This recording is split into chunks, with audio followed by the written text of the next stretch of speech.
السلام علیکم دوستو، کیسے ہیں آپ سب؟ میں زمینہ فیاض ایک بار پھر آپ کے ساتھ تو میں شروع کر رہی ہوں راز آنکھیں تیری پارٹ 25۔ ایمان شاہ نے اپنے ارد گرد نگاہ دوڑا کر ایک جائزہ لیا اور اپنے ساتھ بیٹھے 3 لڑکوں کی جانب دیکھا جو ہاتھ میں شراب سے بھرا گلاس تھامے تاش کھیلنے میں مصروف تھے۔ تبھی ایمان شاہ کو اپنے کان میں لگی چپ سے مخصوص پیغام موصول ہوا تو ایمان شاہ اٹھ کر ڈھابے کی جانب بڑھ گیا اور اندر داخل ہو گیا۔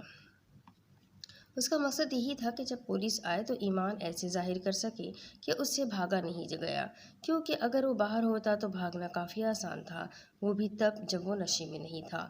ابھی کچھ ہی دیر گزری تھی کہ پولیس وہاں چھاپہ مار چکی تھی۔ ڈھابے میں بیٹھے لوگ اس افداد پر بہت چکا رہ گئے تھے۔ ایمان شاہ کے ساتھ 2 اور لوگ بھی گرفتار ہوئے۔ ابھی پولیس وہاں سے نکلتی کہ انہیں کسی لڑکی کو پکڑنے کی اطلاع ملی تو انہوں نے گاڑی گراؤنڈ کے دوسری جانب کے راستے پر ڈال دی۔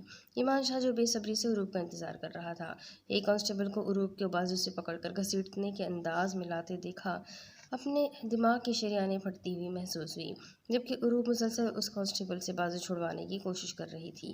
عروب کو گاڑی میں پٹکنے کے انداز میں پھینکا تو عروب نے خوخار نظروں سے کانسٹیبل کو دیکھا جو مسکرا کر عروب کو دیکھ رہا تھا۔ ایمان شاہ نے خون چھلکاتی آنکھوں سے اسے گھور کر آگے ہوا۔ لڑکی پیچھے ہو، مجھے یہاں بیٹھنا ہے، دل متلا رہا ہے میرا، کوئی کانڈ ہو گیا تو مجھے نہ کہنا۔ ایمان شاہ نے عروب کو پیچھے ہونے کا اشارہ کرتے ہوئے کہا تو عروب سر ہلا کر پیچھے بیٹھ گئی اور ایمان شاہ اس کے ساتھ بیٹھ گیا، اس طرح سے کہ عروب اس کانسٹیبل کی غلیظ نظروں سے چھپ کر ایمان شاہ کے حصار میں ہو گئی، جبکہ سامنے بیٹھے دونوں شخص نشے میں دھت بے ہوش پڑے تھے، جبکہ ایمان شاہ خوخار نظروں سے سامنے بیٹھے کانسٹیبل کو دیکھ رہا تھا۔ پولیس اسٹیشن لا کر عروب کو ایمان شاہ کے سامنے والے لاک اپ میں بند کر دیا گیا تھا، جبکہ ایمان اور اس کے 2 ساتھیوں کو ایک ساتھ بند کر دیا گیا تھا۔ رات کے 10 بجے پولیس اسٹیشن میں اس وقت خاموشی چھائی ہوئی تھی۔ عروب کو سامنے دیوار سے ٹیک لگا کر دیکھے آنکھیں موندے بیٹھے دیکھا تو ایمان شاہ نے بے بسی سے اپنے لب بھیجے۔ تبھی وہاں موجود ایک کانسٹیبل ارد گرد دیکھتے عروب کے لاک اپ کی جانب بڑھا۔ عروب کے لاک اپ کو کھول کر اندر داخل ہوا تو عروب نے چونک کر اپنے سامنے کھڑے شخص کو دیکھا جو آنکھوں میں ہوس لیے عروب کو سر تپاؤ گھور کر دیکھ رہا تھا۔ نظر کمزور ہے تو چشمہ لگاؤ، مگر مجھے گھورنا بند کرو گھٹیا انسان، عروب نے دبے دبے لہجے میں گھررا کر کہا تو اس کانسٹیبل کا چہرے کا رنگ سرس سے بدلا۔ نیچے جھک کر عروب کے بال اپنی مٹھی میں دبوچے۔ زبان کو لگام ڈال لڑکی، ورنہ جو حشر تیرا ہوگا روح تک کانپ جائے گی۔ اب چل، بیان ریکارڈ کرنا ہے تیرا، عروب کے چہرے پر چلا کر کہا اور عروب کو بازو سے تھام کر زبردستی اٹھایا۔ جبکہ سامنے یہ سب دیکھتے ایمان شاہ کو اپنے خون میں شرارے پھوٹتے ہوئے محسوس ہو رہے تھے۔ ارے حوالدار، لڑکی چھوڑ، پہلے میرا کام نپٹا تاکہ یہاں سے نکلتا بنوں میں، 100 کام رکے ہیں میرے۔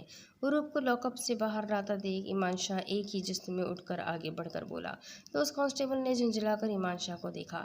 بکواس بند کر کے بیٹھے رہو، 2-3 دن حوالات کی ہوا لگے گی نا تو دماغ ٹھکانے پر آ جائے گا۔ ایمان شاہ کو جواب دے کر عروب کو بازو سے گھسیٹتے قدم اندر کی جانب بڑھائے تو ایمان شاہ نے اپنے بالوں کو ہاتھوں میں دبوچ کر اپنے اشتعال پر قابو پانا چاہا۔ عروب کے بازو کو اس گھٹیا شخص کی گرفت میں سوچ سوچ کر ایسا محسوس ہو رہا تھا جیسے کسی نے دل کو پاؤں تلے کچل دیا ہو۔ ایک لوہے کا دروازہ کھول کر وہ کانسٹیبل عروب کو ایک روم میں لایا تھا جس میں ایک چھوٹی سی ٹیبل کے گرد 2 کرسیاں پڑی ہوئی تھی، جبکہ ٹیبل پر ایک رجسٹر اور پین کے علاوہ کچھ نہیں تھا۔ عروب کو کرسی پر بٹھا کر وہ کانسٹیبل باہر چلا گیا تو عروب نے ایک نگاہ ارد گرد دوڑائی۔ اپنے پیچھے دیوار میں لگے کیمرے کو دیکھ عروب بنا کوئی حرکت کیے خاموشی سے وہیں بیٹھ گئی۔ اپنے پیچھے دروازہ کھلنے کی آواز پر عروب چونکی ضرور، مگر بے تاثر چہرہ لیے بیٹھی رہی۔ سر کمال ہے، بس وقت ضائع نہ کرے اور اسے بھیج دے صبح ہی سینٹرل جیل۔ اپنے پیچھے کانسٹیبل کی سرگوشی نما آواز سن عروب نے سختی سے اپنی مٹھیاں بھیجی۔ تبھی سامنے کرسی پر انسپکٹر آ کر بیٹھا۔ عروب کے خوبصورت چہرے کو دیکھ، انسپکٹر کی آنکھوں میں ڈرانے والی ہوس دیکھ عروب نے سر جھٹکا، جبکہ دوسری جانب یہ سب دیکھتے متسم چودھری کا بس نہیں چل رہا تھا کہ اس شخص کی آنکھیں نوچ لے۔ بی ریکارڈ نکلوایا ہے تمہارا؟ پہلے بھی بہت بار یہ چوری کرتی دیکھی گئی ہو، اسی لیے جھوٹ بولنے کی بجائے سچ سچ بتاؤ کہ کب سے یہ کام کر رہی ہو اور کون کون شامل ہے تمہارے گروہ میں۔ انسپکٹر کی سرد آواز پر عروب نے طنزیہ نظروں سے دیکھا۔ لوگ ایسے ہی پولیس والوں کو ہڈ حرام کہتے ہیں۔